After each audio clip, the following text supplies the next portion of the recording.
একজন নারী নামাজ আদায় করছিলেন। হঠাৎ তার নামাজের মধ্যেই ইন্তেকাল হয়ে যায়। পরে তাকে গোসল দেওয়া হচ্ছিল।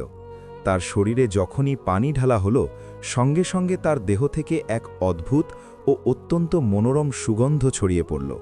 সেখানে উপস্থিত সব নারীরা বিস্ময়ে হতভাগ হয়ে গেলেন। এরপর তার জানাজা উঠানো হলো। জানাজা যখন মহল্লা দিয়ে অতিক্রম করছিল, তখন মানুষ থেমে থেমে কথা বলতে লাগল। সবাই বলতে লাগল, মহিলাটির দেহ থেকে এত পবিত্র ও সুগন্ধি ঘ্রাণই বের হচ্ছে। যখন তাকে দাফন করা হলো, তখন ফেরেশতারা এসে হাজির হলেন।